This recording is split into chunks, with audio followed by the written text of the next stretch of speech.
Mr. Trillanes! Sabihan mo! Sige ka lang, ngak dyan ng ICC. Sige! Go ahead! Kahit sumama ka pa, mag-serve ng warrant. Sumama ka, ikaw mismo magpusa sa akin. Antonio Trillanes and some NBI operatives are still at the library, Mr. President.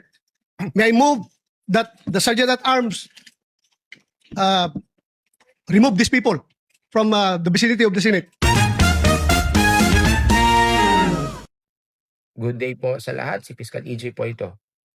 A lot of people keep saying, walang jurisdiction ng ICC kay Senator Bato, therefore void at illegal ang warrant. Pero kapag tinignan natin ang batas at mismong rules ng ICC, hindi ganoon kasimple yun. Unang tanong, bakit ba nagkaroon ng jurisdiction ng ICC sa Pilipinas in the first place? Simple lang, because the Philippines voluntarily joined the ICC. Noong 2011, niratify ng Pilipinas ang Rome Statute at hindi lang ito symbolic gesture o simpleng foreign policy move. Binding treaty ito na inaprubahan pa ng Senado under our Constitution.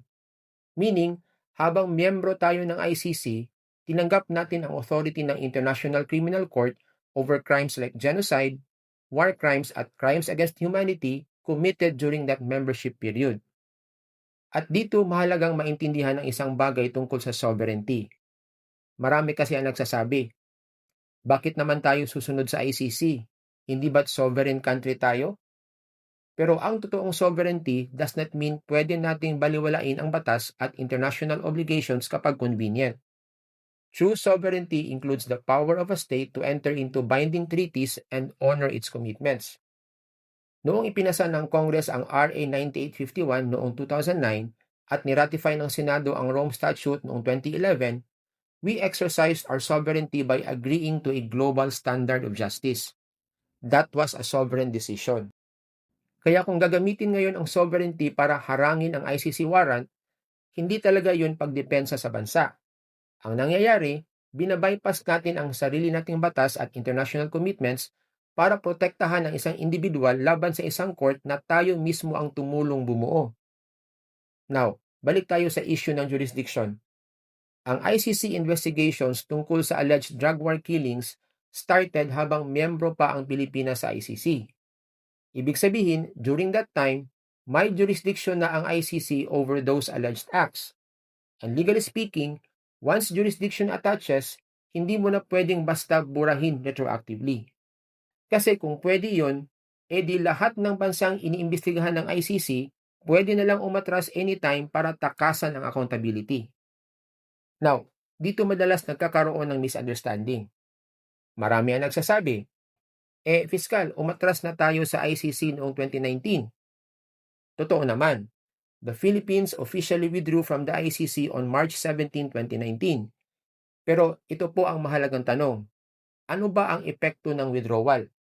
At dito, very clear ang Rome Statute itself. Article 127 expressly states that withdrawal does not affect obligations or proceedings that already existed before the withdrawal became effective.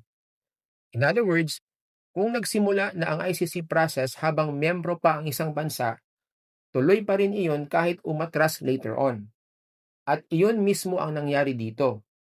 Bago pa naging effective ang withdrawal ng Pilipinas noong 2019, nagsimula na ang ICC preliminary examination into the drug war. Meaning, ongoing na ang ICC process habang ICC member pa tayo. So legally speaking, hindi po nabura ang jurisdiction ng ICC just because the Philippines withdrew afterward. And this is not just an ICC interpretation. Maging ang Philippine Supreme Court mismo, sa kaso na Pangilinan versus Cayetano, kinilala na ang obligations at legal proceedings incurred habang miyembro pa ang Pilipinas sa Rome Statute do not simply disappear after withdrawal. So, kapag pinagsama mo lahat ng iyon, lumalabas ang legal conclusion. The ICC has jurisdiction. And if the ICC still retains jurisdiction over those alleged crimes, then the legal processes arising from that jurisdiction, including the ICC arrest warrants, remain legally valid and effective. Kaya mali po sabihin na automatically void ang ICC warrant laban kina former President Rodrigo Duterte at Senator Ronald Bato de la Rosa simply because the Philippines withdrew from the ICC. Now, whether people agree or disagree politically is a different discussion. Pero legally, may basis po ang ICC jurisdiction. At dahil may jurisdiction, to repeat, the ICC warrant is valid and effective. So yan lang po ang nais kong ibahagi today, and see you in my next video. Maraming salamat po.